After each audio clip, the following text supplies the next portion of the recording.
I am your only Adam, your only Adam, your only Adam Lee Adam. Kamal Haasan లాంటి actor ఆయన స్టేచర్కి ఆయన ఏజ్కి ఇలాంటి సీన్స్ చేయాలా వద్దా అనేది ఆయన హీరోయిన్ అండ్ డైరెక్టర్ వీళ్ళు తీసుకోవాల్సిన నిర్ణయం. బట్ నా పాయింట్ ఏంటంటే రవితేజ చేసిన స్టెప్స్ని చూసి so called Bollywood media and Tamil తంబీస్ మొత్తం ఒక్కటే గోల. టాలీవుడ్ వాళ్ళు మేల్ డామినెన్స్ చూపిస్తున్నారు, కూతురు ఏజ్లో ఉన్న యాక్టర్స్తో ఆ స్టెప్స్ ఏంటి ఎక్సెట్రా అని.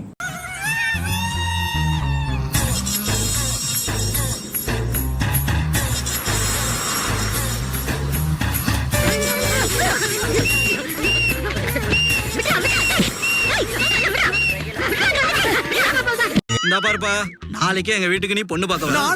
நாளைக்கே வா. டேய், நீ நல்லா இருக்க மாட்டடா, நல்லாவே இருக்க மாட்டடா. நாசமா போனவன் 80 வயசுல என்ன காரியத்தை செஞ்சுட்டு சந்தோஷமா சிரிக்கிறான்.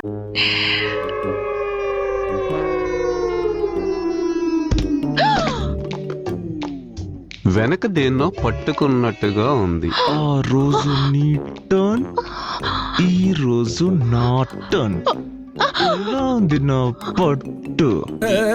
No touching. No 2 feet gap. Gap के बिना कबर्ड में थे तब वो सिचुएशन अलग था, तुम उसमें ఈ జామీ ప్యాంట్స్ 4 అయితే టాలీవుడ్ మీద ఒక సిరీస్ ఆఫ్ వీడియోసే చేశాడు. అండ్ ప్రతి వీడియోలో ఈ టాపిక్ గురించి ఎక్కడో ఒక చోట ఇన్కాపరేట్ చేస్తూనే ఉంటాడు. దట్టు అసలు ఎవరికి అర్థం కానీ కాంప్లెక్స్ ఇంగ్లీష్ పదాలు వాడి మరీ చెప్తూ ఉంటాడు. అవి వింటున్నప్పుడు మనకి ఎటు నుంచి ట్రోలింగ్లా అనిపించదు, ఒక ఇంగ్లీష్ పోయిటరీ వింటున్నట్టు అనిపిస్తుంది. ఇప్పుడు తగ్ లైఫ్ ట్రైలర్ గురించి ఇంత డిస్కషన్ జరుగుతుంటే ఎటు పోయావు బ్రో? ఓ కమల్ హాసన్ నీ ఫేవరెట్ యాక్టర్ కదా. ఈ బాలీవుడ్ పేజెస్ అండ్ మీడియా మన టాలీవుడ్ గురించి ఈ లెవెల్లో మాట్లాడే, బట్ బాలీవుడ్లో ఏం జరుగుతుంది?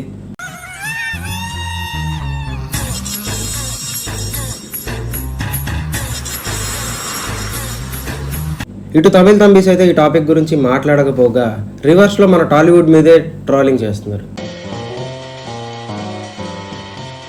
ఆడపిల్లలంటే ఆట బొమ్మలా కనపడుతున్నారా నీకు? ఈ బీర్ ఏంట్రా ఇంత టేస్ట్ గా ఉంది?